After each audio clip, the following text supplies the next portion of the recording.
Pat Savard avec vous pour ce 25e épisode, je crois. Oui, c'est ça, 25e épisode.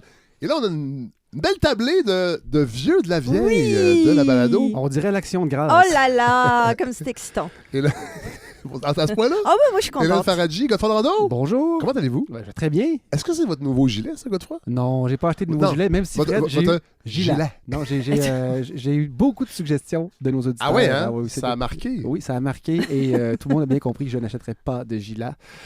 Mais ça fait chaud au cœur de voir que les gens se soucient Les gens quand même de mon confort. Les gens, écoute, est-ce que vous avez passé une belle semaine? Oui. Sans Bah, plus? sans plus. L'hiver s'étire. C'est hein? ça, On le sent. l'hiver pèse. Ouais, je dirais pas que l'hiver s'étire dans mon cas. Ok. Ça va bien. Mais ça toi, va c'est parce que bien. vous allez dans le sud bientôt. Ah oui, voilà, bah oui. Ça Vous fait avez ça. raison, mais Public. pour moi, c'est source de beaucoup de stress? déchirement à Ah oui, l'intérieur de oui. moi. Ben oui, parce que là, je vais peut-être avoir du plaisir. Là, je sais pas comment ça va Hey, computer boy! tout ça. Oui, oui, c'est un peu étonnant. Vous n'êtes pas habitué d'avoir du plaisir. Faites Non. attention, là, Mon pas trop psy- rapidement. Mon psychologue, en fait non, un ami me Oui. disait en fait non, le psychologue d'un ami Voilà. disait à cet ami-là que je suis beaucoup plus facilement mobilisé par la crainte et le doute que par le plaisir. Pour le plaisir. Intéressant, n'est-ce Ça pas? se travaille. Ça se travaille. ça. Oui. Et vous, voilà. Étonnant qu'on ait autant de plaisir ensemble Fred, dans notre vie. Oui. Mais votre ami, Oui. il travaille ça. Oh, il travaille fort. Oh, oui, il espère beaucoup. Oui, il va mieux. Il va vraiment mieux. Là, je le dis tout de suite, j'ai pas eu le temps de lire le nouveau projet de loi de Christian Dubé hein, sur la réforme du système de santé. C'est quand même 308 pages. C'est assez mammouth comme projet de loi. Je pense qu'il y a 1126 articles qui touchent 30 lois. Cela dit, j'ai téléchargé le PDF, il est sur mon ordi. Là, pour l'instant, évidemment, c'est un projet de loi, il n'est pas encore adopté. La session se termine le 9 juin, ça sent, je crois, le bâillon, cette affaire-là. Donc, création d'une nouvelle structure, Santé Québec, abolition de la primauté de l'ancienneté sur les compétences, fusion de 126 syndicats en seulement 4. De toute façon, il paraît que depuis 30 ans, la seule chose qui bloque pour avoir un système de santé performant, ce sont les syndicalistes totalitaires. J'ai lu ça dans la presse. C'est Gaétan Barrette qui disait ça en entrevue. Cela dit, Christian Dubé a quand même avoué qu'hier que 9 milliards de masse salariale sur 50 milliards de budget. Ça, c'est rare qu'on entend ça d'un ministre. Les médecins accapare presque 20% du budget. Il a dit, on va peut-être jouer là-dedans.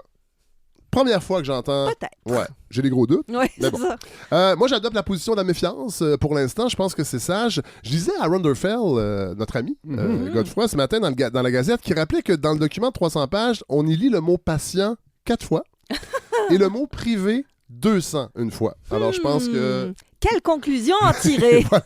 Et je pense qu'il faut se méfier parce que Gaétan Barrette est bien excité de cette nouvelle réforme. Hein. Je le cite dans une entrevue qu'il a donnée à la presse mercredi. Il applaudit à tour de bras. J'en ai les mains brûlantes. J'ai un ministère de la Santé qui va continuer ce que j'ai commencé.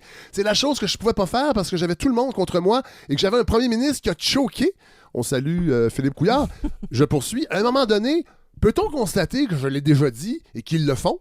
Ils font tout pour qu'il n'y ait pas de lien avec moi, mais à un moment donné, ce serait-tu juste le fair play médiatique de le faire? Le lien?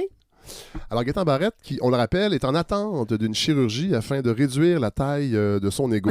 Sinon, autre dépôt de budget cette semaine. Cette fois-ci, c'est celui du gouvernement du Canada, ce pays étranger, tout près d'ici. D'ailleurs, j'ai pensé à vous, Godefroy, sur certaines mesures. Chanceux. Oui, annoncé comme cet ambitieux plan de transition énergétique de 80 milliards, qu'on appelle aussi la transition Joe Biden. Je sais pas. C'est-tu votre sujet de tantôt, ça, d'ailleurs? Non, je parlais de Joe. Oui, c'est ça, Oui. parce que vous m'en aviez glissé... Puis Fred, j'ai beau vouloir parler d'économie aujourd'hui, je suis dans le champ d'attraction systématiquement de l'environnement. Ben oui. Ça vous C'est poursuit. trop important. C'est Ça comme vous si poursuit. ça me tente plus de parler de satellite. Mais non. Alors, c'est ça, plan de transition. Le tiers du plan ira à des projets d'électricité de sources renouvelables, mais un 25% ira quand même dans des projets de captage et de séquestration carbone. Et ça, God, Oui. on le Ouais. sait comment ça marche bien. Hein? Ben, pour l'instant, non. C'est ça. Ce sont des projets. Puis c'est souvent c'est pour arriver à réduire à la source tout Oui. en ne changeant pas notre mode de vie. Voilà. Mon Dieu, suis-je un vieux vinyle égratigné? Mais on aime les vinyles. Oui, on aime les vinyles. Ça Ceci sonne dit, bien. Fred, j'ai lu un peu là-dessus. Oui. Puis la captation du carbone devrait tout de même faire partie des stratégies futures des OK. pays. Et j'avais lu un long rapport qui disait que ça serait... C'est sous-investi encore. Là, pour Mais je pense que c'est l'instant, la ce que séquestration qui pose problème. Hein? ben, pour l'instant, c'est énergivore. Oui. Et il n'y a pas de preuves Puis on sait pas quoi faire à grande échelle. avec Ouais. tout ce qu'on accumule Ouais. avec ce carbone. On rappelle que selon les données de l'Agence internationale de l'énergie, depuis l'an 2000, pour chaque nouvelle unité d'énergie renouvelable produite au Canada, 13 unités d'énergie fossile s'ajoutent. Mhm. Donc, la vraie Ouais. énergie renouvelable au Canada, c'est l'espoir que Ouais. ce pays cesse d'être une pétromonarchie déguisée en nation progressiste. Sinon, le budget annonce une chier de subventions à l'industrie minière pour driller du lithium, du cobalt, du cuivre, du graphite, du nickel, j'en passe, et des plus rares. On parle dans le budget d'un soutien au développement de technologies propres. On salue d'ailleurs tous nos auditeurs de Rouyn-Noranda, et particulièrement ceux qui habitent tout près de la fonderie Horn, qui devront être localisés parce qu'ils habitent à côté d'une usine qui recycle les résidus des technologies propres de l'industrie minière. Godefroy, on a eu une petite rencontre Ben oui. la semaine dernière. On va Ah oui. peut-être faire un épisode là-dessus. On travaille là-dessus pour la saison prochaine. Nos amis d'Abitibi. On veut aussi réduire les dépenses de tous les ministères, des agences gouvernementales, Société de la Couronne, ce qui inclut Radio-Canada, Hélène. Ben oui. Ben oui, on parle d'une réduction totale de 12 milliards sur 5 ans. Dans le cas de Radio-Canada, il n'y a rien qui a été... Pour l'instant, non. C'est ça, c'est des Non. calculs qui ont été faits par des journalistes. On ne sait pas trop. On parle peut-être de 45 millions de coupures. C'est pas mal quand même. Ouais, mais à Radio-Canada, il y a quelques étages qui n'incluent pas la radio, Ouais. des gens qu'on n'entend jamais. Il y aurait peut-être Effectivement. coupure à mais faire là-bas. c'est rarement là qu'on oui, les voilà. fait. Ces gens-là sont très habiles. On parle de réduire le recours à des firmes externes de consultants comme la firme McKinsey. Ça va se faire de façon graduelle. J'ai lu ça en des lignes. On parle de mettre sur pied un projet pilote d'une durée de 2 ans visant à obliger la firme McKinsey à fournir elle-même le lubrifiant qui sert à nous sodomiser parce que on sait que dans les années précédentes, le coût du lubrifiant était défrayé par le gouvernement. Ça, je l'ignorais. D'ailleurs, il fallait entendre, je vais vous faire entendre un extrait du comité permanent des opérations gouvernementales qui se déroule présentement. Et là, on va aller entendre, c'est le député conservateur de l'Alberta, Garnet Genus, qui interroge un des associés seniors de McKinsey. Vous allez voir, c'est jouissif. Mr. Poulter, respectfully, I think the company you work for is disgusting, and I think your efforts to whitewash its conduct around the world aren't going to fool anybody who's familiar with McKinsey's track record. You say McKinsey refuses work sometimes, presumably on the basis of some ethical criteria. You are a company that literally held a corporate retreat down the road from a concentration camp in Kashgar, and then claimed unfamiliarity with the Uyghur genocide. Specifically, I want to ask you: you claim that your work is guided by the Economist's Democracy Index. Can you tell us specifically which Russian state-owned companies McKinsey has worked for since Russia invaded Ukraine in 2014? Go ahead, please. Let me start by restating. McKinsey is an ethical company. Yeah. Could you actually just answer the question, though? Which Russian state-owned companies has McKinsey worked for since Russia invaded Ukraine in 2014? So McKinsey is an ethical company. I wake up every day knowing it's an ethical company. And I wake up every day knowing it's not. But can you answer the question that I just asked? So I'm the managing partner of McKinsey Canada. I've spent 28 years of my life in Canada. The bulk of my work and bulk of my time is leading our operations in Canada. Mr. Chair, can you bring the witness to order and inform him of his obligations to answer questions from committee members? Member has a point. If he could get back to the question at hand, Mr. Poulter. I'm trying to answer the question.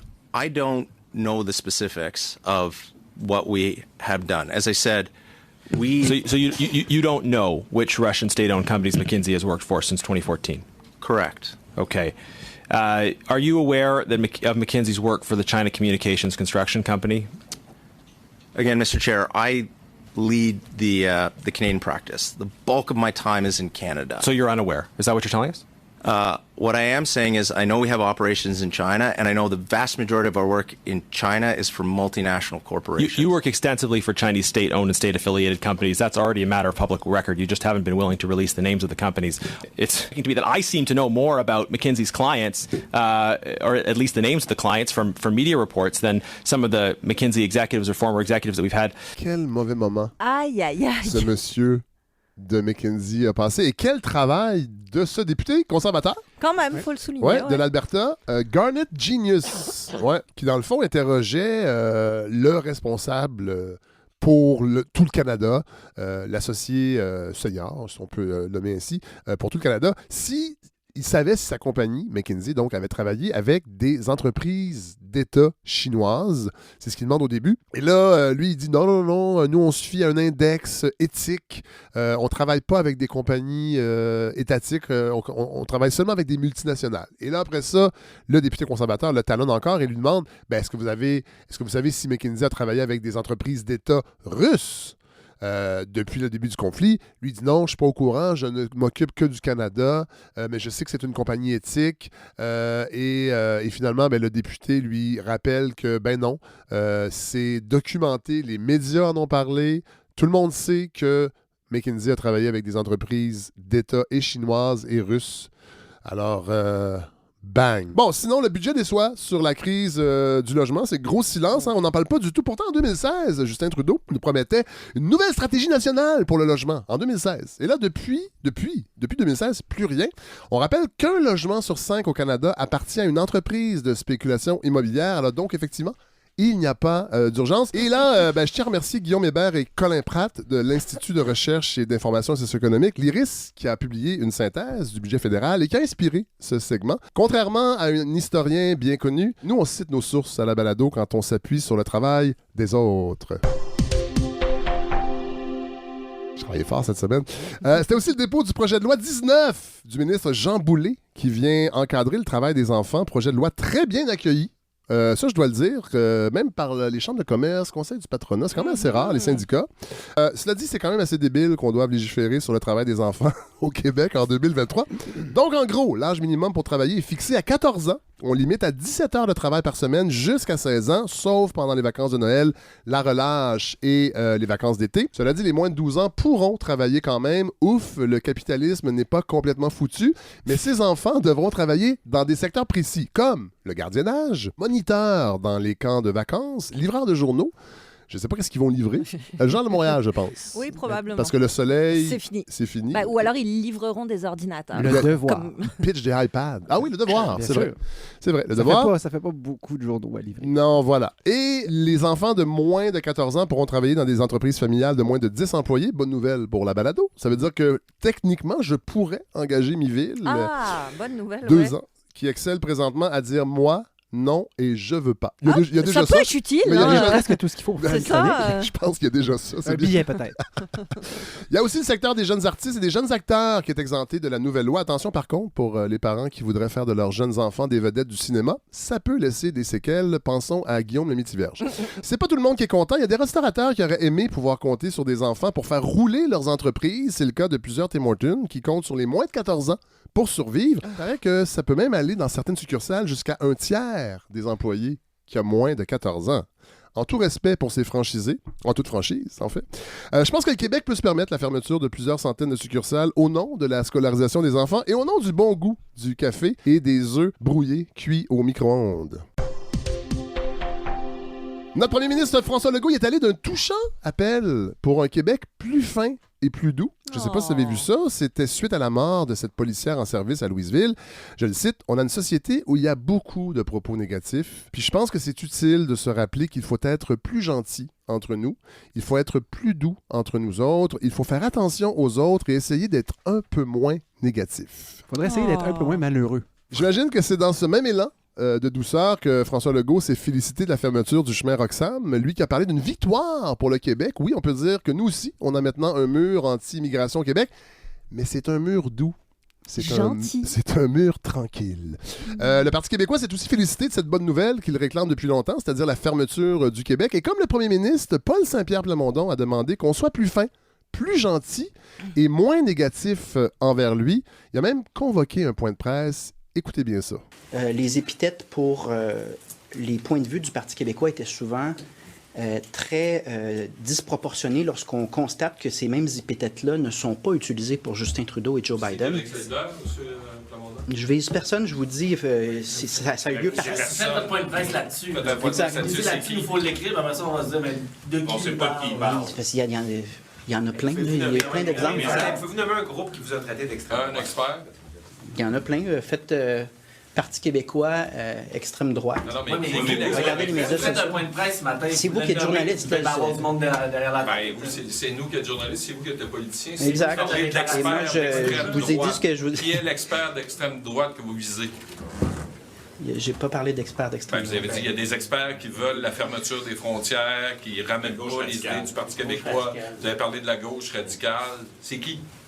C'est partout dans l'espace public. Et juste hier soir, il y avait des gens qui énonçaient encore le principe qu'on devrait effectivement abolir les frontières. J'ai pas vu, c'est qui hier soir? Écoute, parce qu'on peut se tromper aussi, M. Saint-Pierre. Si on va chercher en ligne, puis moi je dis, il y a lui qui aurait peut-être dit c'est pas à nous de pointer des gens, là. Vous nommez une situation, vous êtes en point de presse, c'est vous qui l'amenez sur la place publique, vous n'êtes pas coincé dans un scrum, là. C'est vous-même qui l'avez proposé. Ouais. Donc, nommez-les. Non. Bon, ben, on n'en parlera pas de bord. OK. Non. Mais si je C'est incroyable. OK, mais c'est que ça donne quand même une petite idée du contrepoids que peuvent exercer les journalistes Ben, face oui, au moins. à des politiciens. Ouais. Mais là, je suis un peu déçu. Je m'attendais à ce qu'il nomme la balado. Ah. Mais non. Il a été évasif. Il nous a presque dit de faire nos recherches. Je ne sais pas si vous avez remarqué. Ah, Ça a il l'a presque- quasiment dit. Oui. Cela dit, il y a des membres du parti qui préfèrent garder l'anonymat qui m'ont confirmé ce matin par courriel crypté qu'un projet de réforme est présentement sur la table au PQ, un projet qui viserait à changer l'article 1, quand même, du parti qui est de faire l'indépendance et qui serait remplacé simplement par le ressentiment en permanence. On parle même de nouveaux slogans. Chez nous, c'est pas un pays, c'est juste du ressenti. J'ai très hâte d'avoir mon macaron. Un ressenti qu'il partage peut-être avec Québec solidaire, hein, ça a été assez clair cette semaine avec la fin de cette saga Gilles Proulx, un autre pas fin et pas doux qui est très négatif. Là, on ne reviendra pas évidemment sur toute cette saga. Gilles Proulx, on le sait, c'est la version montréalaise d'André Arthur, mais vivant. Je comprends d'ailleurs Richard Martineau de lui donner une tribune à son émission à chaque fois que Proulx éructe ses opinions. Richard Martineau a presque l'air d'un rédacteur en chef d'un magazine de gauche des années 90, tellement Proulx a de l'écume autour de la bouche.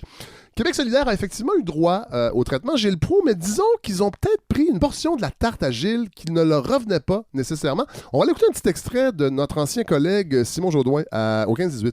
Ensuite, dans un deuxième temps, Gabriel Nadeau-Dubois pointait d'autres propos de Gilles Proulx tenus quelques jours plus tard, le 21 mars dernier. Et là, il disait, dans cette chronique-là, après avoir parlé longtemps de moi, Gilles Proulx s'est exclamé « On devrait les achever une fois pour toutes, ces épais ». Alors, le souci ici, c'est que Gilles Proulx n'a pas dit ça. C'est-à-dire qu'il a bel et bien prononcé ces mots, mais il ne parlait pas de Québec solidaire. Intéressant, parce qu'effectivement, le Québec solidaire c'est un peu victimisé avec la deuxième partie de ce passage de Gilles Proulx d'une autre émission. C'était pas la même qu'à l'origine, mais Simon poursuit sa réflexion et là, c'est un peu plus étonnant. Dès que la déclaration de Gabriel Nadeau-Dubois fut publiée, elle a fait boule de neige à vitesse grand V. L'ensemble de la classe politique s'est lancé dans un concert de condamnation, à commencer par le premier ministre lui-même. Or ça, c'est pas banal du tout. C'est-à-dire que la presque totalité des élus se mettent à condamner publiquement, sur le champ, les propos d'un chroniqueur. J'ai pas vu ça très souvent et je crois pas que ce soit quelque chose qu'il faille prendre à la légère, ni les propos de Gilles Proulx, ni la sanction politique qui en découle. Je veux être très clair ici, c'est se comporter comme un agitateur public sur les ondes d'un média d'information. C'est pas de prendre sa défense, là. C'est pas ce que vous allez faire cet après-midi. Ouais. Drôle de réflexion de Simon, je trouve, dans la mesure où Gilles Proulx et Cube Radio n'ont eu aucune sanction politique, dans le fond, à part le boycott des députés solidaires de Cube Radio, ce que plusieurs millions de Québécois ne s'apercevront pas de toute façon. C'est vrai que les élus ont rapidement dénoncé les propos de Gilles Proulx, et malgré un certain flou sur l'exactitude des insultes, on parle quand même de plusieurs décennies accumulées chez Gilles Proulx de ce type de radio-là. Moi, je m'en rappelle, là, je l'écoutais dans les années 80, il appelait des assistés sociaux, puis il leur disait d'aller travailler. Ben non. Puis il faisait ça en répétition. Et là, il faut dire qu'à ça, là, ce qui s'est passé avec Gilles Proulx cette semaine, s'ajoutent plusieurs critiques et commentaires dégradants que doivent essuyer les politiciens et les politiciennes depuis plusieurs mois, particulièrement depuis la pandémie, que ce soit sur différents médias alternatifs et sur les réseaux sociaux. Moi, j'ai l'impression qu'il vient de là, l'empressement de beaucoup d'élus à se rallier derrière Gabriel Nadeau-Dubois cette semaine. C'était d'ailleurs l'esprit de la motion déposée à l'Assemblée nationale par Québec solidaire, une motion qui ne visait pas directement Gilles Proulx et qui a quand même été rejetée par le PQ, il faut quand même le dire. J'ai l'impression que Simon Jaudoin a probablement une sensibilité particulière à l'anathème, lui qui a subi à quelques reprises les foudres médiatiques. On se rappelle lorsqu'il a défendu Gabrois à l'époque, il a même écrit un livre là-dessus lorsqu'il était il dirigeait trouble.ca. Et plus récemment, quand il a utilisé le mot en aigre 4 fois dans une chronique de 8 minutes à la radio.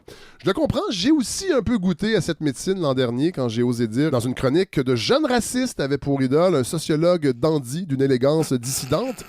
Évidemment, ce n'est pas toute la classe politique qui est venue à la défense du dandy, mais plusieurs l'ont fait sans avoir écouté la dite chronique, mais que Simon Jaudoin se rassure, pour paraphraser Lise Bissonnette dans son dernier livre, « Rien ne vieillit plus mal que la nouvelle de la veille. Gilles Proulx, le PQ et l'inexactitude des faits ont encore de belles années devant eux. Et bien sincèrement, moi je trouve que ce que ça dit réellement de toute cette histoire, c'est surtout le peu de pouvoir attractif que possède Cube Radio. Une radio numérique qui doit encore donner une tribune à un débris du 20e siècle, faute de mieux.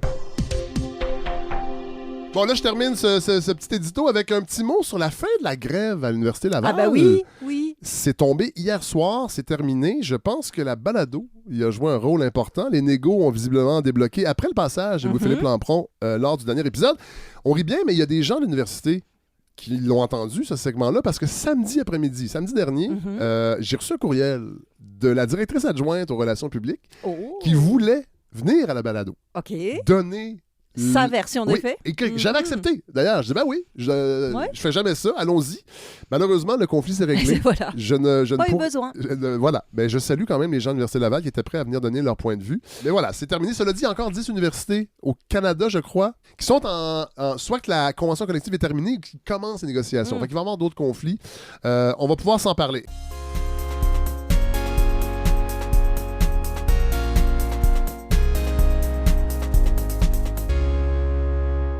Hélène Faradji, oui. On a envie de vous entendre, là? Ben, c'est ça, cette semaine. Comment vous dire? Je vais. Ah, il y a.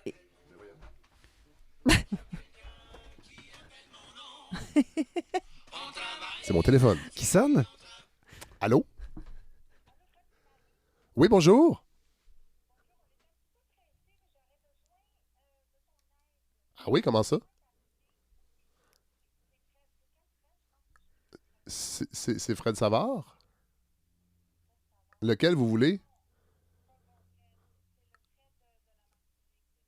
Ah, non, ça, c'est pas moi. C'est le Fred, la Martinique. La Martinique, le Lille, là? Wow! Ah non, au revoir.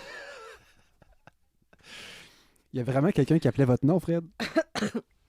Oui, alors ça, c'est Petit très... détour par les îles. Ça, c'est très étrange. Allez. Je verrai Hélène si je l'enlève. Je Oui, trouve ça quand même rigolo. c'était sympathique. Oui. La toune qui est votre sonnerie, c'est il y a quelqu'un qui appelle mon nom. Oui. Et là, il y a quelqu'un qui vous appelle et qui vous appelle Fred, mais c'est pas le bon Fred. C'est pas le bon Fred. Je vais changer de sonnerie. C'est exceptionnel.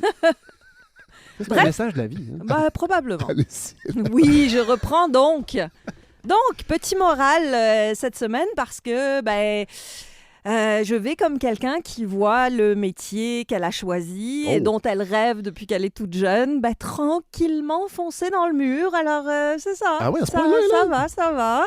Ouais, cette semaine, on va effectivement parler de la critique de cinéma et de ce déclin qui non seulement semble inéluctable, mais en plus s'accélère à vitesse grand V.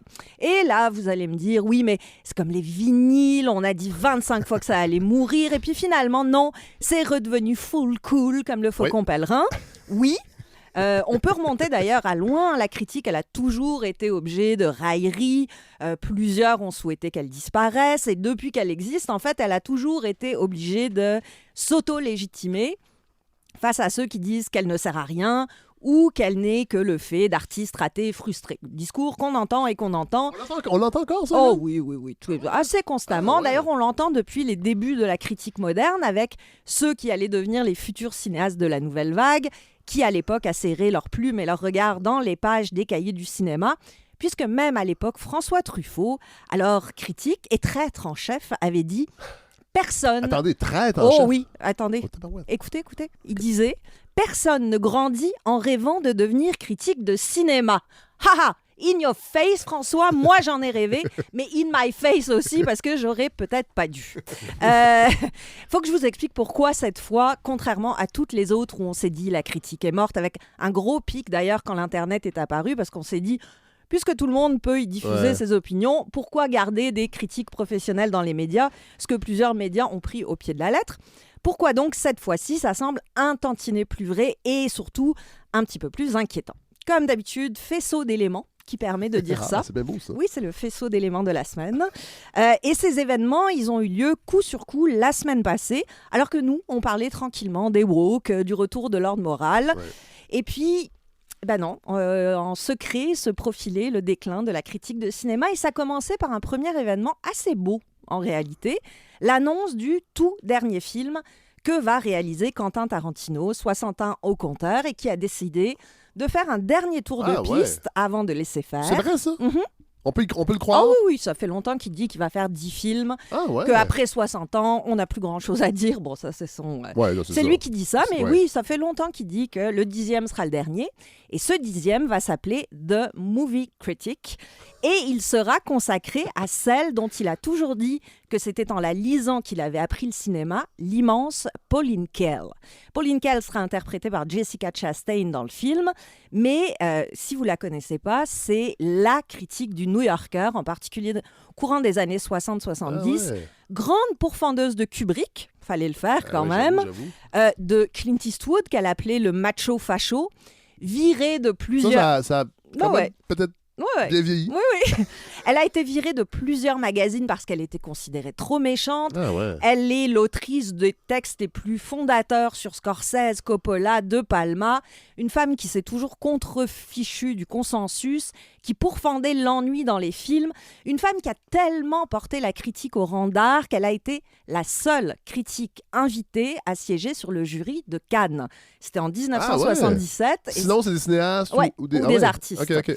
Et c'est Padre Padrone des frères Taviani qui avait gagné cette année-là. Alors, juste pour prouver un peu ce que je dis, je vous lance quelques citations de la dame, écrites il y a quand même un certain temps, mais qui sont restées d'une pertinence rare. Est-ce que vous faites un trigger warning? Non, je pense pas qu'on a besoin. Okay, c'est bon. Non, ça reste pertinent aujourd'hui. Alors, à propos de Bonnie and Clyde, dont certains pourfendaient la violence en 1967, elle écrivait « Le fait est que ce sont presque toujours les bons films qui froissent l'opinion et suscitent le plus grand nombre d'attaques.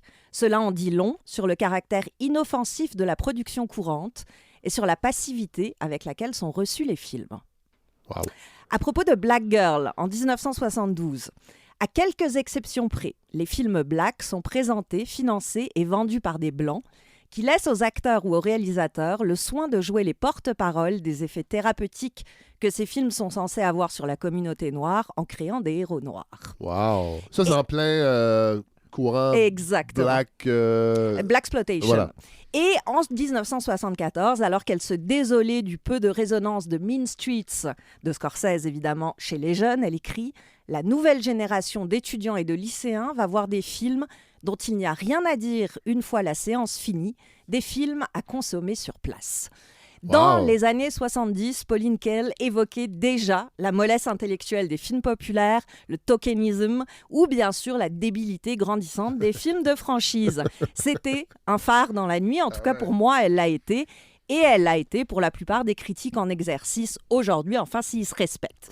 Par exemple, A.O. Scott, critique en chef du New York Times depuis l'an 2000, qui disait d'elle: elle est l'exemple de quelqu'un qui pratiquait la critique de la bonne façon, c'est-à-dire avec tout ce qu'elle avait.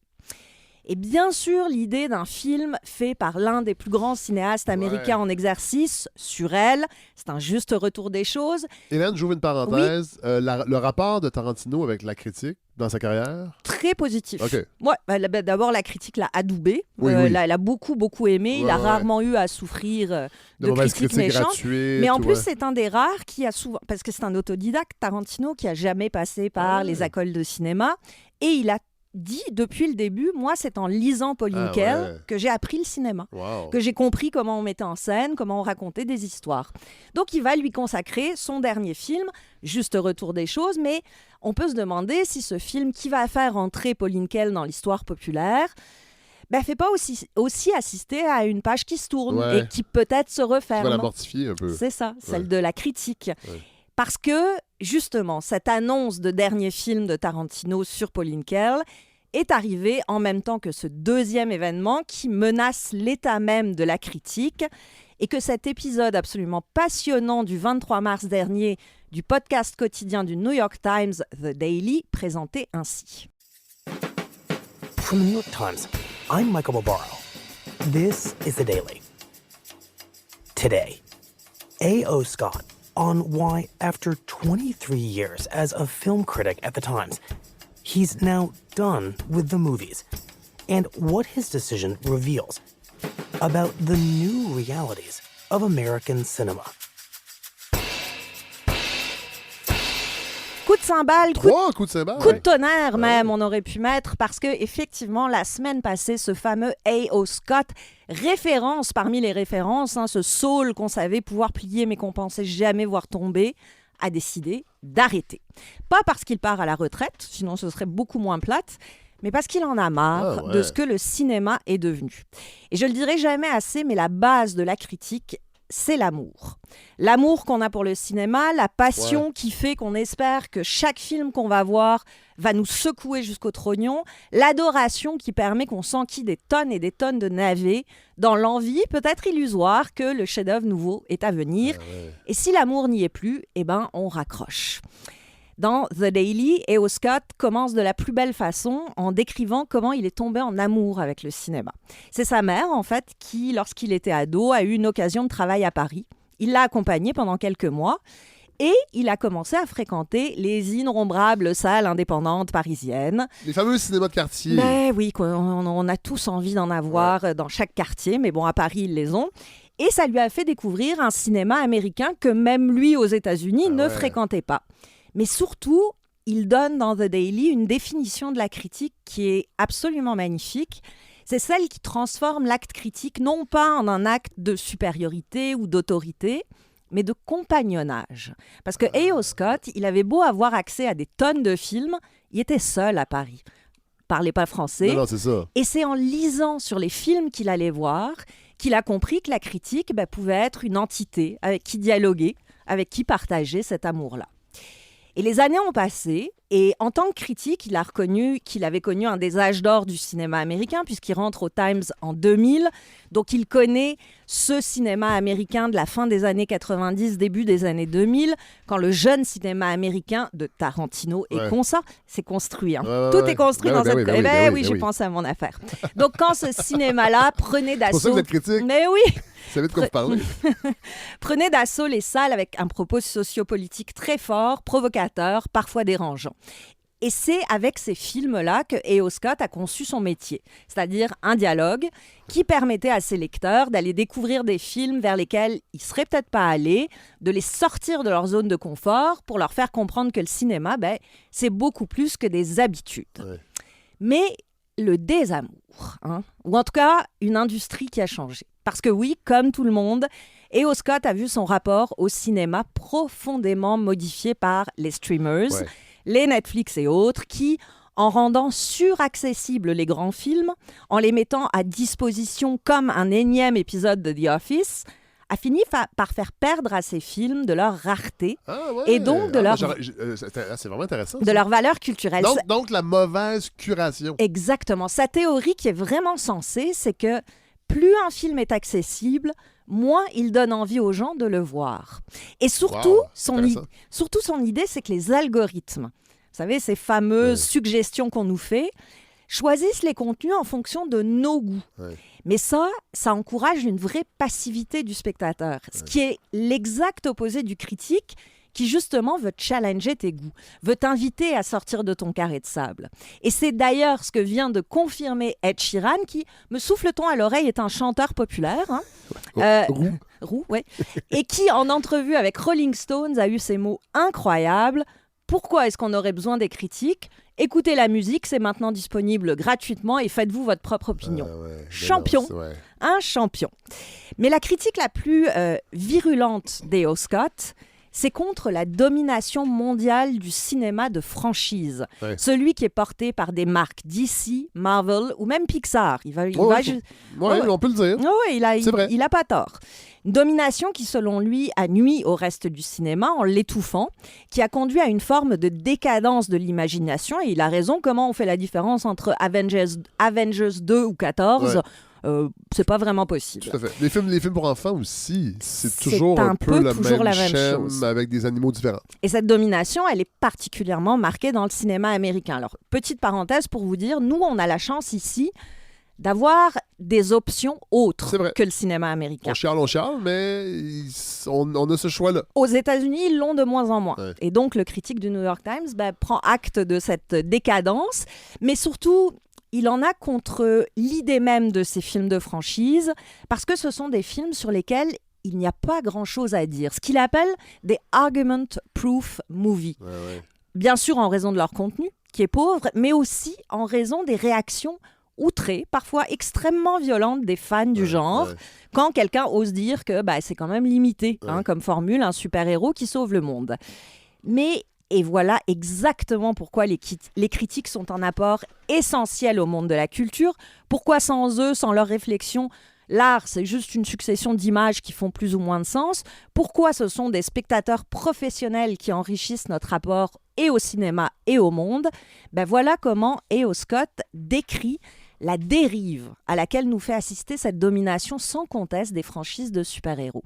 That it just sort of crushes any dissenting voice or point of view and doesn't give you a lot to talk about. I mean, I guess I come back to that. If what criticism is having an argument with or about a movie, the attempt to create argument-proof movies that no one will argue about, that no one will argue with, I think that's very troubling to me. And I do feel that there is embedded in the superhero universe a very strong and visible anti-democratic or authoritarian tendency. That is that what fandom is to me, and people will be mad, but I'm going to say it.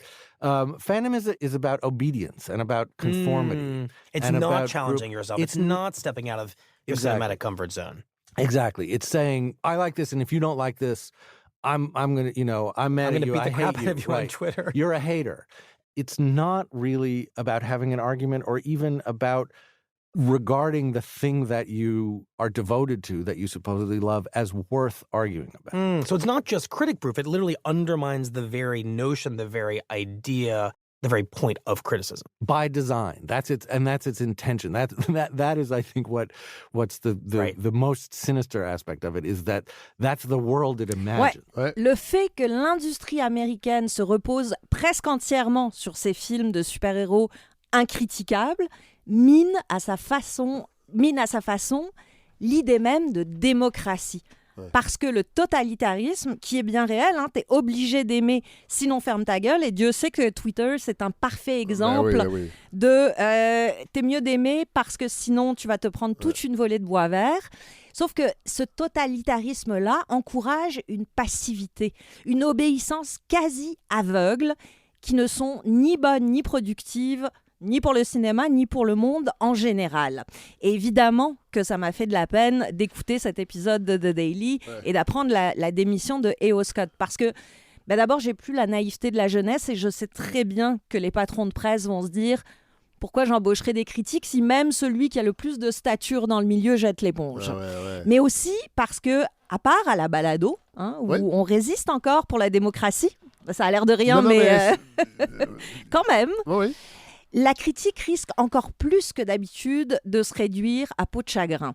Et Pauline Kael, en 1971, écrivait « Sans l'action de quelques critiques indépendants, plus rien ne protégera les spectateurs des publicitaires. » Et je mets ma main au feu, Fred, qu'une culture sans critique, entièrement soumise à la pub, personne ne va trouver ça drôle.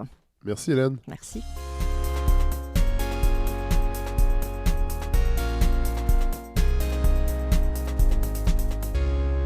Je suis content que vous parliez de ce qu'on essaie de faire avec Salut les critiques. On a fait 3 éditions pour l'instant. Je commence à avoir des commentaires très positifs. Dans votre chronique, vous parlez du compagnonnage. C'est exactement ça qu'on essaie de faire. Puis ça va encore bouger, là, peut-être. Le segment, on est en train de le créer avec Thomas Carrier-Lafleur, que moi, je connaissais même pas il n'y a pas si longtemps. Mais cette idée-là de parler autrement des films, puis de dire qu'on n'aime pas ça, mais c'est pas juste ça aussi. Puis peut-être qu'on pourra des fois aller moins dans les films grand public québécois. Absolument. On veut parler quand même de ce qui se fait au Québec. Oui, bien sûr. Bon.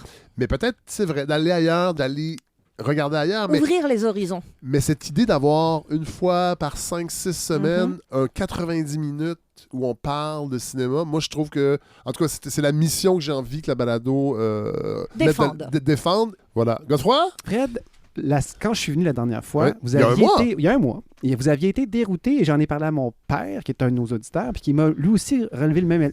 J'avais parlé des normes ESG. En fait, c'est un extrait, et puis ça vous avait dérouté un peu, mais c'est quoi ça, ESG et tout? Et là, je réalise que cet acronyme-là, que moi, je connais très bien, pourtant, je ne suis pas un gars de finance, parce que c'est un acronyme qui parle de finance, et je réalise que, bien que ce soit pour protéger les prises de décision ESG que Joe Biden a décidé d'invoquer son tout premier veto de sa présidence. Donc, il a invoqué un veto le 20 mars, donc tout récemment, pour protéger le droit des investisseurs de tenir compte des facteurs ESG pour décider où investir. Et là, je parle, mais les facteurs ESG, je vais y revenir. C'est 3 lettres qui sont utilisées en finance, sont un dérivé d'un autre acronyme, les RSE, c'est-à-dire la responsabilité sociale économique des entreprises. Ah non, voilà. Donc, ça, c'est le grand chapeau, c'est les RSE. Ça, c'est pas récent. Milton Friedman en parlait.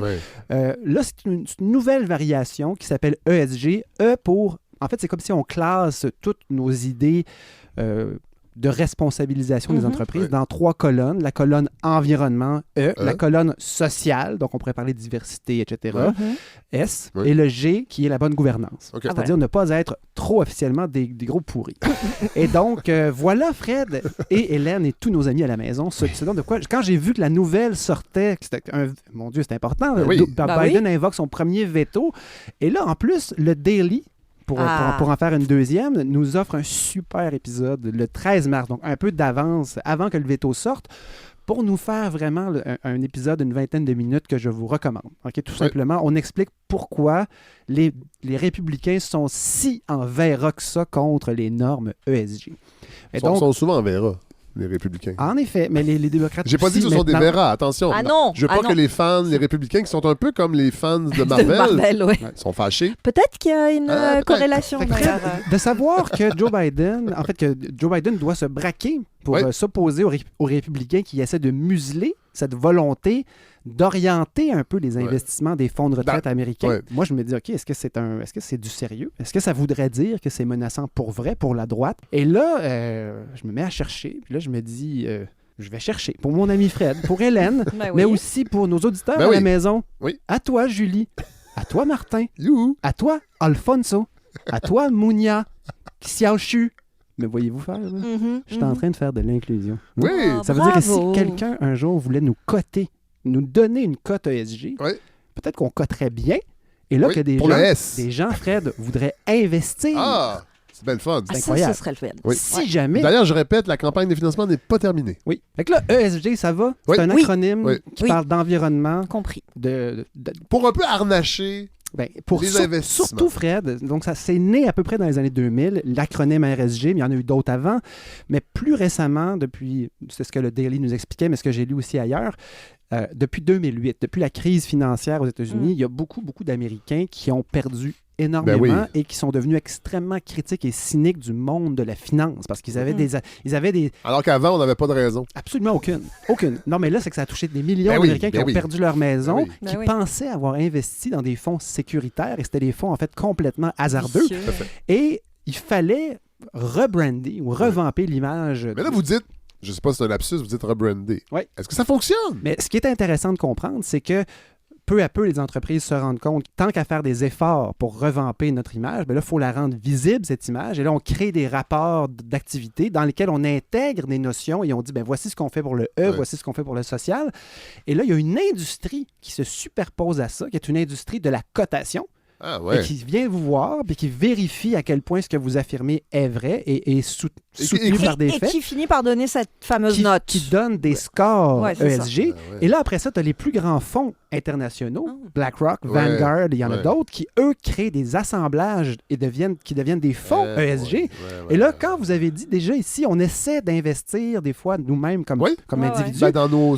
les REER, par exemple. Quand on dit, est-ce qu'on pourrait, je pourrais te soutenir quelque chose qui n'est pas dans l'extractivisme ou qui n'est pas dans... Et les gens, vos conseillers vont aller voir les cotes ESG de ces compagnies. Après ça, ils regardent les rendements puis ils disent, on va en prendre, mais un peu moins. Alors, des questions qu'on se pose, Fred, c'est est-ce que rechercher des fonds responsables, c'est une chose qui est bonne à faire? Faites une pause parce qu'on accueille quelqu'un. Ben oui. C'était pas prévu. Bonjour, Hugo Gilbert Tremblay. Bonjour. Je vous ai même enchanté. Je vous ai même pas annoncé en intro parce que, dans le fond, j'aurais mis votre segment tout de suite après. Vous venez nous présenter le nouveau numéro d'Inconvénients. Exactement. J'ai ce privilège-là de venir aujourd'hui. Vous remplacez Mathieu Bellil. Mais la balado adore les nouvelles voix. Et vous êtes une nouvelle voix. Une nouvelle voix. À part entière. Et on aime beaucoup les revues. on aime beaucoup les magazines et c'est encore une fois un nouveau numéro d'Inconvénients. C'est le numéro 92. On va en parler tantôt. Mais là, vu que vous étiez déjà en haut arrivé, je trouvais ça un peu nono de vous laisser... dans la salle d'attente de la la salle balado. d'attente, c'est ça, avec mon ado qui est en train de se réveiller. Alors, j'aime autant que vous soyez avec nous. Alors, si vous permettez, on va poursuivre avec la chronique de God, puis on va revenir avec vous tout de suite après parce que vous avez fait un texte qui est extraordinaire, entre autres, puis on va en parler tantôt. Voilà. Très bien, parfait. Belle mise en... belle présentation. Allez-y, Godefroy. Ben voilà, alors donc, j'en étais à me demander, est-ce que de viser investir dans des fonds qui présentent un visage responsable, est-ce que c'est une chose positive à faire ou est-ce qu'on se fait berner? Est-ce qu'on risque d'être victime d'éco-blanchiment?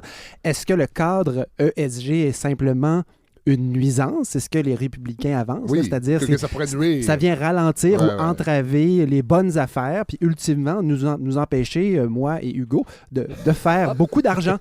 Moi? Parce que je voulais le mettre à l'aise. OK. C'est con. Alors donc, on en a parlé vraiment souvent ici, Hélène. Ah, merci. Parce que c'est une importance capitale. Ouais. Donc, il y a eu un autre rapport du GIEC qui nous réexplique à quel point on s'en va pas dans la bonne direction. Vous en avez parlé tantôt, les énergies se rajoutent par-dessus une après l'autre. La transition n'a pas lieu. Mais l'immense majorité de la population des pays développés, finalement, maintient à peu de choses près sa façon de vivre. On grossit nos voitures. C'est un peu ce qu'on change On change de porte-parole, en fait. Oui, effectivement. Et donc, le grand... Au Québec, c'est des femmes, maintenant. J'ai remarqué, c'est toutes des femmes, les porte-paroles. Parce qu'on est gentils et douces. Ouais. Ben oui. Ben oui. C'est important. Donc le grand moteur derrière tout ce cynisme, c'est le capital. C'est l'accumulation du capital. C'est l'emballement de ce capital-là. Salutations à Victor Cour. Oui! Donc, c'est une question qui me touche, moi. J'ai beaucoup investi de temps moi-même pour faire pour changer mon mode de vie avec j'en témoigne. Un effet peut-être limité au bout de la ligne là, sur l'effet de serre au complet. Oui. Est-ce qu'il y a moyen peut-être d'arnacher le capitalisme à défaut de le détruire ou de s'imaginer qu'il va changer de lui-même? Donc, cette idée-là me plaît, moi. Puis de voir que Joe Biden décide de choisir ça pour utiliser son veto, je me dis, il y a peut-être quelque chose là. Et là, tant qu'à ça, puis, tu sais, je vous raconte ça rapidement, mais dans le fond, c'est que les normes ESG, le cadre, atteint des banques et il y a des pétroliers américains qui ont toujours eu du financement, qui retournent à la même banque où ils allaient et qui se sont fait dire, écoutez, on ne peut plus vous soutenir maintenant, vous allez devoir ailleurs. Vous allez aller voir ailleurs. Pourquoi? Parce qu'on veut un rapport ESG qui se défend. On veut attirer des investissements. Et donc, ça sous-entend qu'il y a peut-être quelque chose d'intéressant derrière tout ça.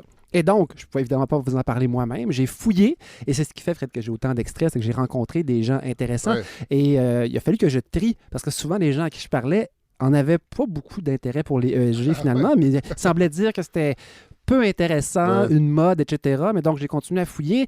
J'ai interrogé nos auditeurs directement, certains auditeurs, des gens autour de moi. Voilà la première personne que j'ai trouvée, c'est M. Luciano Barin Cruz. C'est un prof au HEC, prof titulaire. Donc, je vous en parle rapidement. Maîtrise en administration dans une université au Brésil, la Federal University of Rio Grande do Sul, du Sud, je pense que c'est ce que ça veut dire. Doctorat en sciences de la gestion à l'université Jean Moulin Lyon 3. Doctorat en sciences de la gestion à la même université brésilienne. Son expertise, c'est les RSE, on s'en rappelle-tu? C'est les responsabilités sociales des entreprises, le développement durable aussi. Bref, un chercheur des HEC et un prof qui a un intérêt manifeste pour la gestion, mais aussi pour l'aspect social. Et donc, ma première question à M. Barin Cruz, ça portait sur la nomenclature elle-même. Parce que j'entendais normes, j'entendais cadre, puis là, je me disais, mais qu'est-ce que c'est ESG finalement? Comment t'en parles? Mais finalement, on doit plutôt parler d'un cadre. On se rend compte finalement qu'on est extrêmement loin de toute forme de standardisation. C'est à chaque industrie un peu, chaque organisation d'une façon un peu volontaire. C'est clair qu'il y a certaines tendances, mais qui peuvent quand même décider comment on va mesurer certaines choses, comment on va les déclarer.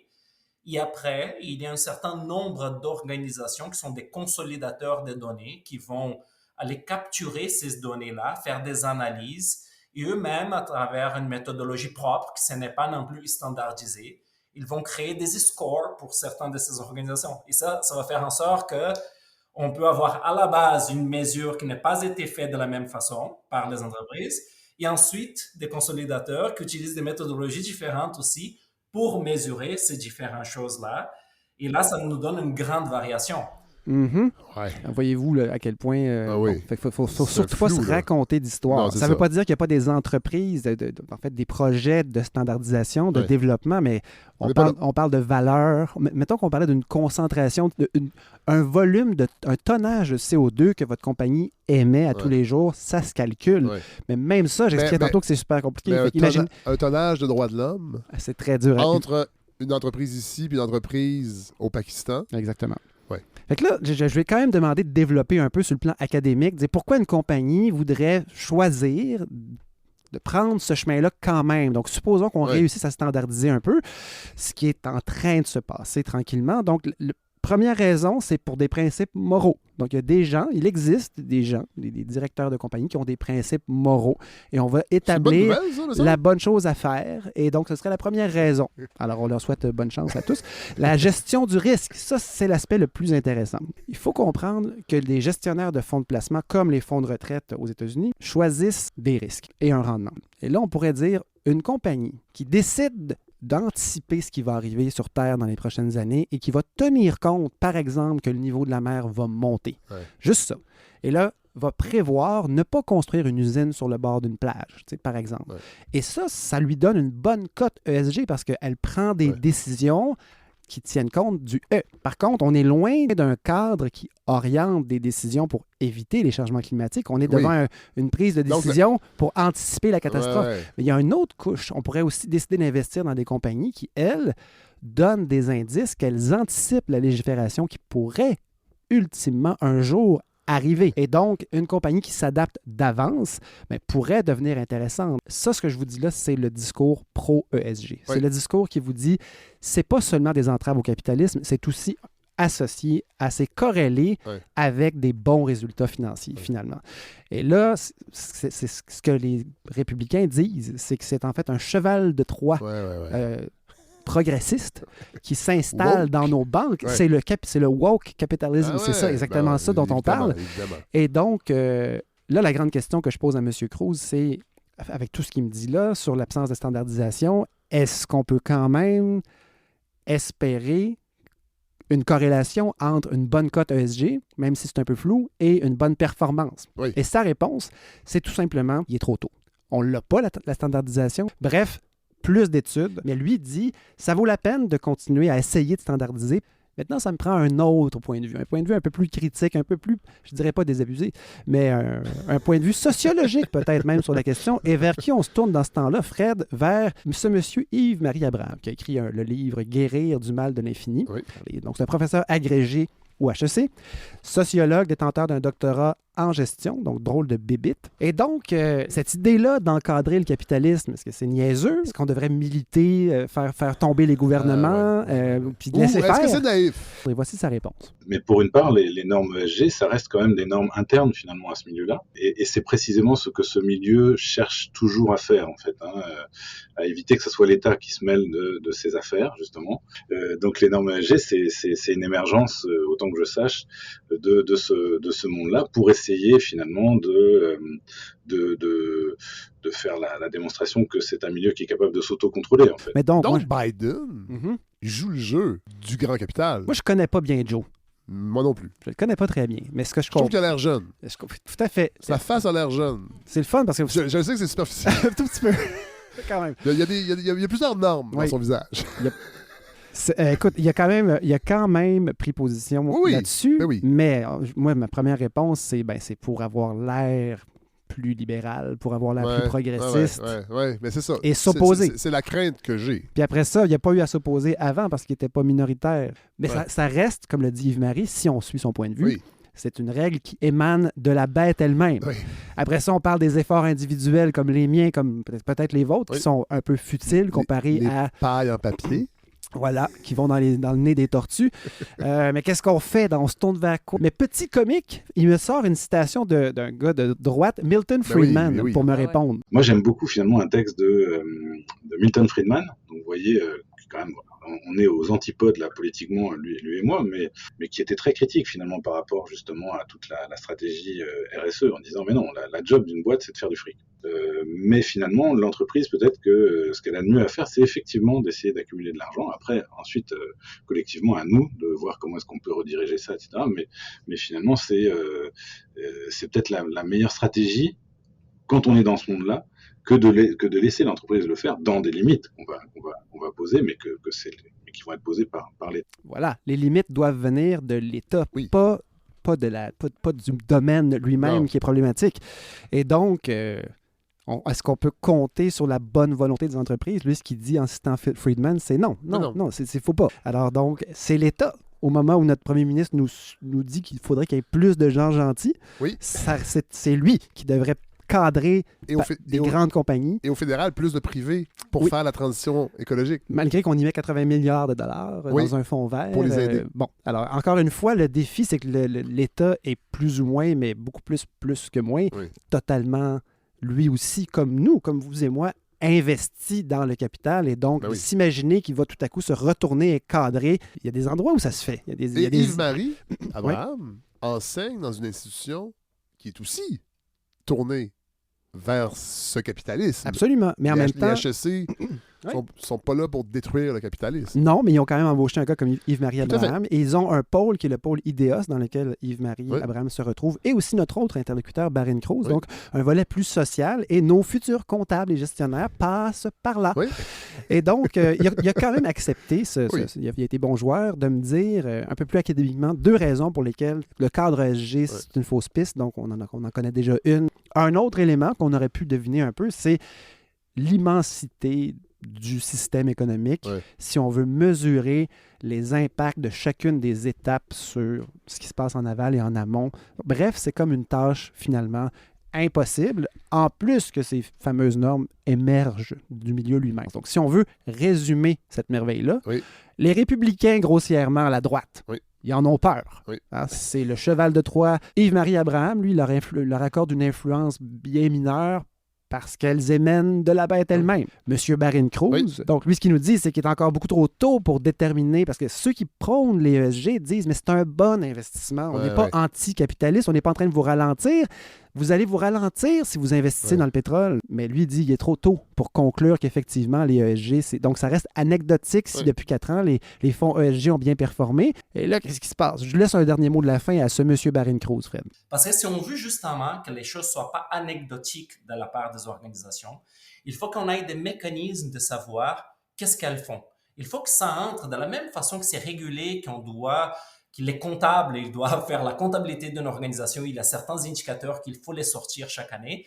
Il faut qu'on aille ça aussi pour certains de ces éléments qui sont associés aux ESG et que ça soit standardisé, que nous, dans les écoles de gestion, on puisse former nos comptables pour le faire de façon standardisée, pour qu'on ait accès à cette information-là. Je pense qu'il ne faut pas être naïf par rapport aux critères ESG. Ce n'est pas que ça va tout résoudre, c'est pas que ça serait des mesures parfaites, il faut les prendre de façon évolutive, avoir des standards, c'est important pour la transparence et pour qu'on puisse comparer les choses et prendre des actions.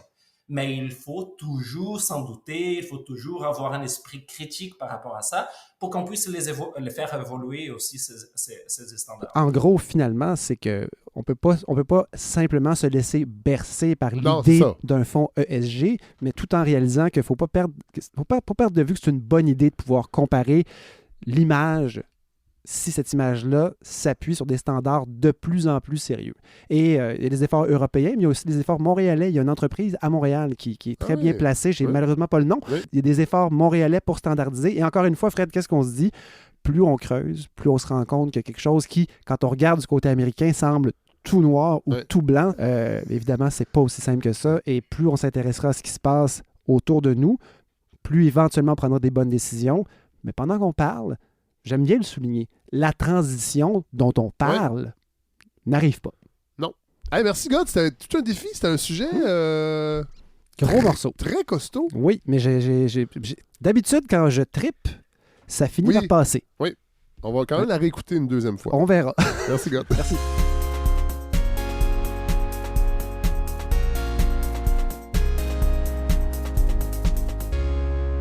Hugo Gilbert Tremblay, vous avez été patient?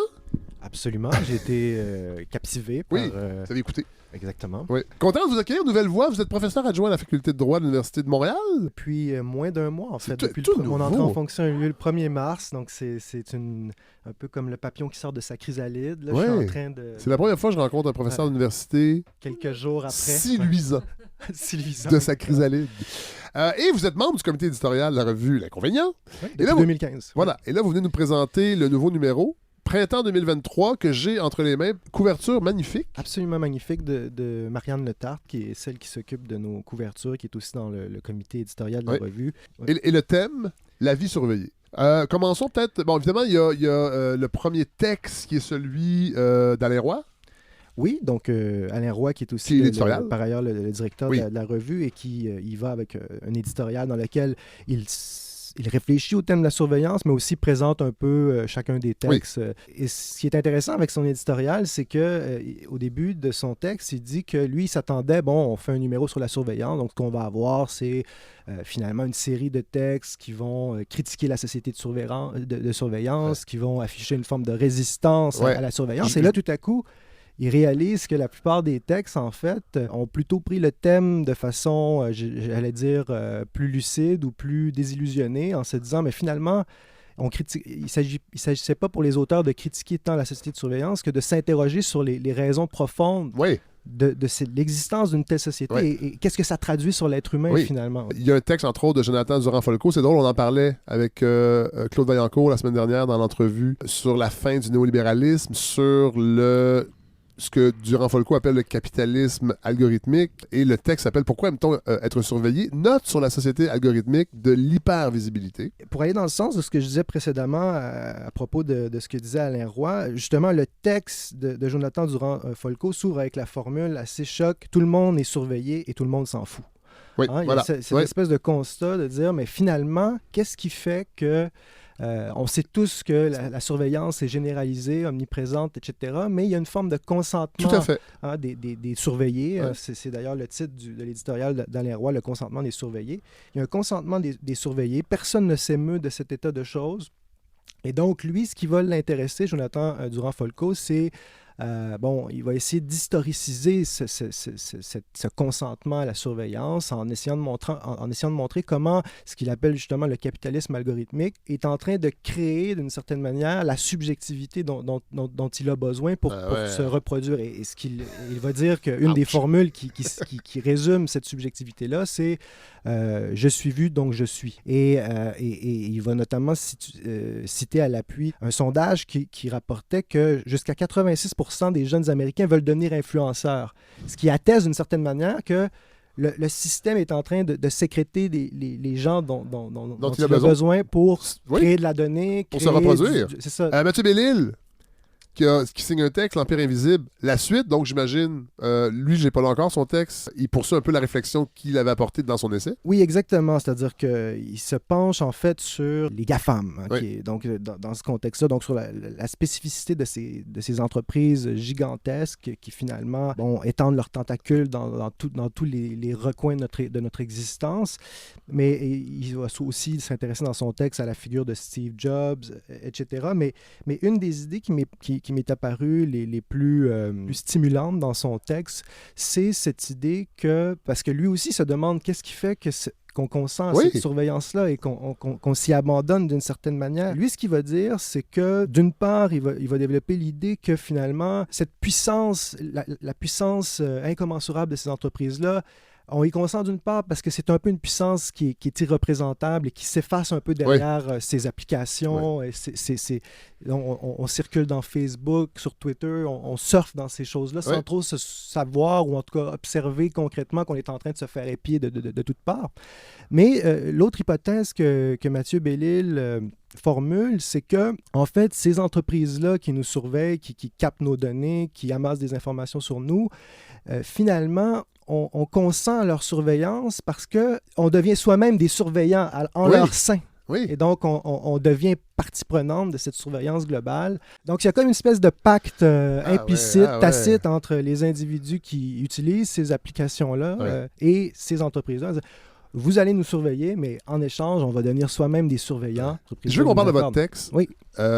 passionnant, vraiment. Les frontières négociées du visible, essai sur l'origine du besoin de surveillance. Il faudrait peut-être réfléchir à un problème philosophique et même anthropologique qui est souvent escamoté dans la réflexion sur la société de surveillance, celui du besoin de surveillance, qui serait en fait un désir qui remonte à très loin dans l'histoire de l'humanité. Oui, peut-être même dans la nature humaine elle-même. Voilà, vous allez jusque-là même. Je vais jusque-là. Donc, dans mon texte, moi, je cherche plus à, disons, j'ai aussi une formation de philosophe, donc on s'intéresse aux questions de façon un peu atemporelle. Là. Mais est-ce que la société de surveillance n'a pas pu s'implanter justement parce qu'elle correspond à des caractéristiques profondes de notre nature, d'une certaine manière? Et comment on peut l'expliquer? Vous remontez à Platon, entre autres, avec le mythe, un mythe que je ne connaissais pas, le mythe de Gygès? Oui, je pense qu'on dit Gysès, mais j'ai pas le certificat. Parlez-nous de ce mythe qu'on retrouve chez Platon. Oui. Ben, écoutez, c'est un mythe absolument passionnant. Puis en plus, ce qui est incroyable avec ce mythe-là, c'est que Platon le formule, mais sans y adhérer lui-même. C'est-à-dire il fait en sorte que ses personnages vont développer ce mythe-là, mais c'est un peu pour se faire l'avocat du diable, parce que Platon avait ce génie incroyable de ne pas caricaturer la position de ses adversaires. Donc, il leur trouvait des porte-paroles qui étaient capables de formuler finalement la thèse la plus forte, l'argument le plus fort. C'est ça le truc parfois aujourd'hui. Hein? C'est peut-être d'imaginer nos adversaires au lieu d'inviter des adversaires. Peut-être qu'on leur donnerait un lustre qu'ils n'ont pas quand ils sont réellement là. Mais dans ce cas-là, ce qui est incroyable, c'est qu'il ne les invite pas, il les imagine lui-même. Donc, c'est ça. Et là, c'est dans La République, au livre 2 de ce grand livre là, de Platon. Donc, il y a un dialogue entre Socrate et Glaucon. Et à ce moment-là, il s'interroge, quelle est la nature de la justice, qu'est-ce que l'injustice, etc. Et la question qu'il se pose, en fait, c'est est-ce que finalement la vie d'un homme juste ou d'un être humain juste, vertueux, vaut davantage la peine d'être poursuivi en elle-même? Donc, qu'est-ce qui fait qu'on veut poursuivre la justice, etc. Et là, pour se pencher en profondeur sur cette question-là, Glaucon va s'imaginer le mythe de l'anneau de Gygès. Et bon, qu'est-ce que c'est le mythe de l'anneau de Gygès? En fait, ça raconte l'histoire d'un berger qui habitait la Lydie, qui était un homme irréprochable, respectueux des lois, donc quelqu'un qu'on pourrait qualifier de vertueux. Oui. Et, fréquentable. Et un law-abiding berger. Exactement. Et à un moment donné, qu'est-ce qu'il y a avec ce berger-là? Il découvre une bague magique. Oui. Donc, une bague qui a cette particularité, lorsqu'il tourne le chaton de la bague vers la paume de sa main, en fait, il devient invisible. À un moment donné, il se rend compte en tournant le chaton de la bague que plus personne ne le voit autour de lui. Est-ce qu'il va s'en servir? Ben c'est ça, on pourrait se dire c'est un homme vertueux, irréprochable, donc ça va rien changer, il va continuer finalement de faire le bien, mais c'est pas du tout ce qui arrive en fait. En fait, la première chose, et ça c'est assez incroyable de la part de Platon, c'est que son premier projet, le premier projet que son esprit pourtant vertueux sécrète, c'est un projet criminel. Ouais. Mais ça c'est l'hypothèse de Platon. C'est-à-dire qu'il veut illustrer l'idée que finalement, dès lors que le regard d'autrui n'est plus présent pour nous surveiller, dès lors qu'on a un don d'impunité, qu'on peut échapper à toute possibilité de sanction, finalement, on cesserait d'être vertueux et donc on serait tenté par la vie injuste, par l'injustice. Oui. Et c'est ce que va faire justement le berger, Gygès le Lydien, c'est qu'il va tout simplement s'emparer du trône, s'emparer de la reine de Lydie, tuer le roi et régner en partage sur la Lydie. Donc, est-ce que ça se pourrait aussi que dans les religions monothéistes, cette idée d'un Dieu qui voit tout répondrait aussi à un besoin? C'est pas seulement dans le fond, mais j'ai compris du texte, peut-être que je l'ai mal compris, mais que ça va plus loin que seulement une élite cléricale qui décide de structurer une religion pour qu'elle surveille les ouailles, c'est que non, dans le fond, ça répondrait simplement à un besoin que l'être humain a d'être surveillé. Effectivement. Peut-être que je le formule pas bien. Non, vous le formulez très bien, c'est-à-dire que... Mais pour faire le lien entre ce qui me fait passer, disons, dans mon essai de Platon à la surveillance divine, on pourrait dire, c'est que, dans le fond, c'est ce que Platon suggère, c'est que précisément les conditions de la justice, c'est une possibilité. Lui, il va la combattre après ça dans ses autres écrits, mais c'est une possibilité que les conditions de la justice, c'est qu'on ne peut pas finalement mener une existence vertueuse sans être vu, sans être surveillé. Voilà. Donc, le besoin de surveillance qui vient de là. Et là, dans mon texte, j'explore une autre hypothèse, justement, dans le sens de ce que je viens de dire, c'est-à-dire que finalement, la religion, et plus particulièrement la croyance en Dieu, comme dispositif de surveillance intégrale qui a pu remplir une fonction dans l'histoire de notre espèce, une fonction justement de remplacer le regard d'autrui en chacun de nous lorsque l'autrui n'est pas là, d'une certaine manière. Hein? Puis, et c'est toute l'idée qu'avant la consolidation de l'État moderne, avant l'émergence des techniques d'enquête modernes, la police, les caméras de surveillance, l'électricité même, hein, on oublie à quel point... d'éclairer une ville. Une nuit, là, au Moyen-Âge, là, c'était noir. Puis, et donc, même Montesquieu rapportait que même jusqu'au 18e siècle, dans les grands chemins qui reliaient les grandes villes, il était très fréquent de se faire piller complètement. Il y avait pas l'État n'avait pas la possibilité d'asseoir son autorité sur le territoire. Et donc, dans plein de romans de cette époque-là, il y a l'auberge et le Havre. Enfin, on est arrivé, on se fera pas voler, puis il y a toutes sortes de récits qui entourent ça. C'est très, très, très récurrent dans la littérature. C'est ça, l'auberge qui est comme la petite lumière là, dans la nuit, où on va peut-être avoir un petit répit avant de se faire... détrousser. Détrousser, exactement. Et donc, mais là, donc l'idée, c'est que finalement, la croyance en Dieu aurait permis d'une certaine manière aurait donné un avantage adaptatif au groupe qui y croyait, parce que ça aurait augmenté finalement l'adhésion aux normes sociales, parce que finalement chacun se sent surveillé même lorsqu'il sait ou pourrait être impuni. Donc, même lorsqu'il porte l'anneau de Gygès d'une certaine manière, lorsqu'il a la certitude de pouvoir commettre une injustice sans se faire prendre, il y a toujours cette arrière-pensée de se dire tout à coup que dans l'au-delà, parce que Dieu, il va poursuivre son œuvre de justicier même après la mort. Donc, c'est les châtiments posthumes et les tortures en enfer, etc. Donc, est-ce que les GAFAM, l'intelligence artificielle, c'est cette nouvelle entité surnaturelle dont... C'est pour ça qu'on est si bien là-dedans, dans le fond, c'est que ça vient chercher quelque chose qui est profondément enfoui en nous, peut-être. C'est vraiment intéressant comme ce que vous dites comme hypothèse, parce qu'effectivement... Je résume votre texte. Oui, je ne sais pas si j'ai fait un lien avec les GAFAM. Je pense que vous faites vous-même le lien entre tout ça, puis c'est un lien qui se tient, à mon avis, c'est-à-dire que peut-être qu'effectivement, il y a dans cette surveillance mutuelle que permet les GAFAM, il y a une sorte de... Ça apaise l'esprit parce que les normes sont du même coup solidifiées. Et partagées. Rappelées à chacun. Et il y a cette possibilité aussi maintenant d'être stigmatisé sur les réseaux sociaux si on déroge à une norme donnée. Et là, il y a, c'est plus souvent des normes sociales, pas nécessairement des normes... légales qu'on transgresse, mais il y a une morale collective qui est... Et oui, effectivement, il y a cette...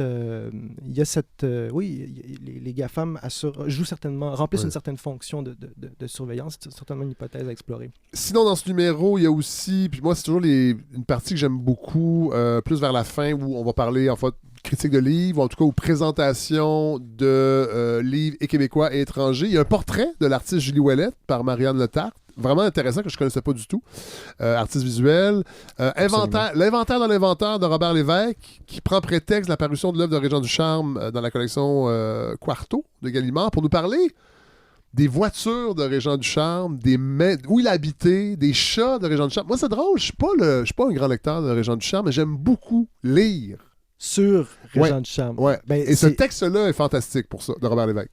Absolument, on a la chance de compter sur... Est-ce que c'est parce qu'il a réussi à vivre sans être surveillé? Bon point, Godefroy. Oui, dérobé au regard d'autrui. Oui, parce que lui, c'était viscéral de ne pas être vu. Mais texte vraiment intéressant. Et Georges Privet, qui écrit un texte qui s'appelle Les colonnes du Temple, et le palmarès Sight and Sound, qui est paru il y a quelques temps, qui paraît aux 10 ans. Oui, absolument. Et qui brasse les canons, les chefs-d'œuvre du cinéma, puis il y a quand même une réflexion intéressante qui est un peu complémentaire à ce que vous nous avez offert tantôt. Oui, en fait, il les avait pas brassés depuis longtemps. Voilà. Et c'est pour ça que ça a choqué, entre autres, beaucoup de gens d'avoir... C'est un top qui existe depuis 1932. Oui. Puis depuis 1932, ça élit comme meilleur film de tous les temps, ou Vertigo, ou Citizen Kane. Voilà. Mais pas cette année. Et là, Georges Privet, donc, témoigne un peu de la sensibilité qui a changé, et du rôle des critiques aussi. Oui, bien sûr. Qui est un peu évacué. Absolument, puis qui a pris des considérations peut-être plus sociopolitique ces derniers temps, qui et se moins reflète. artistique. Oui et non, parce que ça reste un choix artistique très fort. Mais qui se teinte d'une nouvelle dimension qui est sociopolitique, effectivement. Et sinon, Hugo Gilbert-Tremblay, texte aussi de Stanley Péan, sur un texte passionnant sur l'œuvre de la trompettiste que je ne connaissais pas du tout, jazz, une femme, Valada Snow. Valada Snow, exactement. On a dans chaque numéro, on a des chroniques assez remarquables de Stanley Péan qui explorent souvent justement l'histoire du jazz. Et encore une fois, dans ce numéro, on a cette chance de découvrir comment vous le... Valada Snow. Oui, exactement, Valada Snow. Vous allez voir, c'est un bon numéro, vous allez l'aimer quand vous allez le lire. Gilbert Tremblay. Merci, donc c'est le numéro 92, disponible dans toutes les bonnes librairies indépendantes, on le rappelle.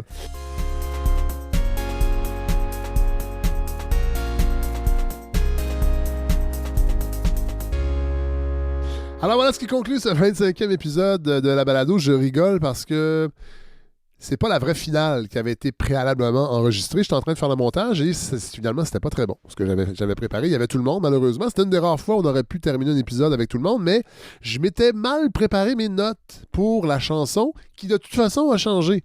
Alors, j'avais commencé à présenter une autre chanson que je vais vous présenter sûrement dans un autre épisode, mais c'est ça, j'étais pas satisfait. Fait que là, en faisant le montage tantôt, je fais on va reprendre ça. Alors voilà. Puis en plus, j'avais même pas eu le temps de correctement remercier Hélène Faradji et Godefroy Lorando pour leur excellente chronique. Et merci aussi à Hugo Gilbert-Tremblay pour la présentation du dernier numéro de L'Inconvénient. Allez chercher cette revue parce que, évidemment, vous le savez, elle est très très bonne, on en parle souvent, mais ce numéro-là, entre autres, moi, il m'a vraiment happé. Alors, merci à ces trois personnes.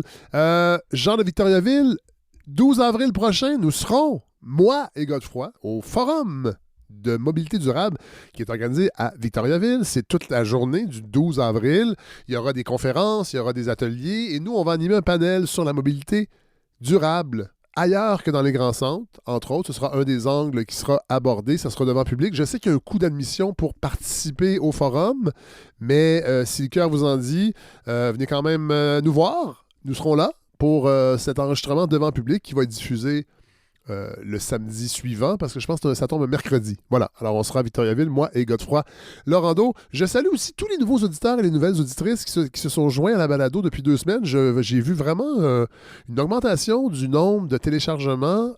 On n'est pas loin de 1000, un petit peu moins, là, 800 quelques. Et je suis très heureux. J'espère que vous allez apprécier. J'espère que vous allez rester avec nous comme auditeurs ou auditrices. Et j'espère même que ça va vous donner le goût peut-être de financer ce projet. Parce que oui, la campagne de financement n'est pas terminée. Je rappelle que ce projet ne bénéficie d'aucune subvention d'aucun organisme, d'aucun diffuseur. C'est vraiment un projet indépendant que je mène de front depuis 5 ans.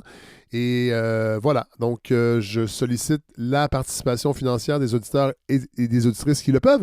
On suggère encore pour la saison 5 $60, mais ça risque d'être la dernière saison parce que, bon, inflation oblige. Il y a eu quand même des coûts qui ont augmenté. Donc, ça fait 5 ans, je pense que je suggère la même chose. Cela dit, c'est une suggestion. Vous donnez bien ce que vous voulez. Il y en a qui donnent plus, il y en a qui donnent moins. $60, ça fait à peu près $1,50 de l'épisode. Je pense que c'est très honnête comme suggestion. Mais voilà, donc je salue ces nouveaux auditeurs, auditrices.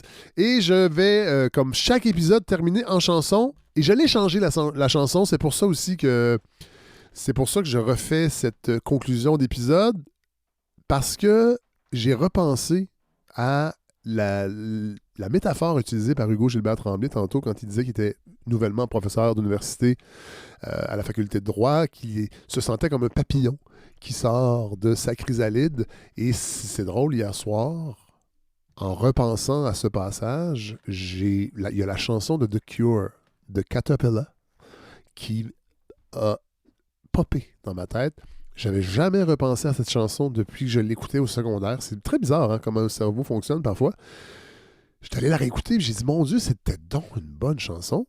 Et c'est cette chanson-là que je vous propose. Moi, je l'avais découverte sur la compilation. C'est ma sœur qui avait acheté la cassette.